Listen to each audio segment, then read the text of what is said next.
Europe's defining crisis for further updates.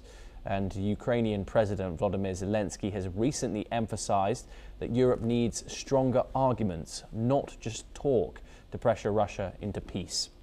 Meanwhile, European Union's foreign policy chief, Kaja Kallas, suggested a tougher stance on Russia in upcoming negotiations. Report suggests that the European Union is working on a sustainable peace plan to push Russia into a deal and considering giving Ukraine partial membership in the coming year. Ross Feingold joins us once again. Ross, thank you very much for joining us. Of course, we hear statements from Zelensky like this all the time. However, the players that seem to matter in this, of course, the United States and Moscow.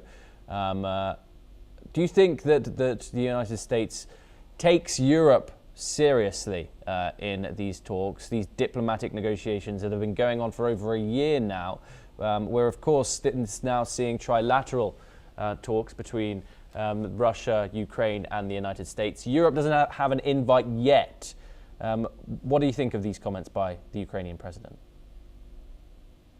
The reality is that President Trump is leading this process, and he's been trying to do so ever since he took office a little over a year ago. He always made clear that he thought he could end the war within a day. Obviously, that did not come to pass. But to be fair to President Trump, he's continued to be very personally involved through his own meetings or phone calls with the relevant leaders, or by dispatching his negotiating team and special envoys to negotiate with the two sides. But there has not been much of a role for Europe in the negotiations. That being said, and also I think to be fair to President Trump, it's clear that, one, Europe is providing weapons to Ukraine, and President Trump made that clear that he would not give weapons to Ukraine, but he agreed that Europe could continue to buy from the United States and then pass those weapons to Ukraine. So President Trump is involved and engaged with the Europeans in that aspect. And also, it does appear that as part of a settlement, and this is one of the contentious issues of the negotiations, that the Europeans have committed to putting troops on the ground. Now, they might not be at the front line. They might be posted in other parts of Ukraine further away from the front line in order to obtain Russia's agreement to this. But again, it is part of the negotiating process and the discussions. And I would expect that the United States is telling the Russians that we've discussed this with Europe, and Europe is willing to do this, and you have to accept that. So again, Europe is relevant to this, even if they're not literally in the room at the moment. It is about those two issues, though, foreign troops on the ground. But of course, the EU voted against using those frozen Russian assets, 210 billion euros worth, to aid Ukraine. Now, that option is off the table for the European Union and Europe as a continent against Moscow. Is Moscow taking Europe as a body seriously anymore?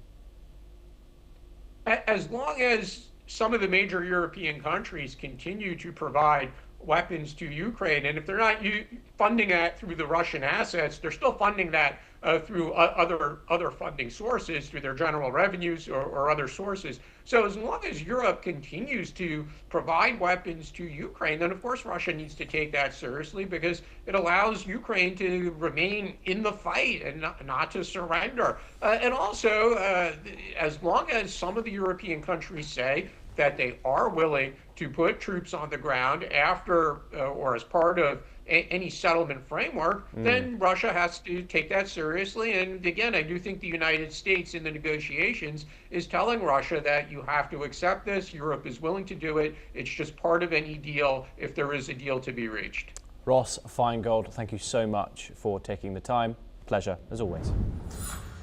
We have some breaking news coming in now.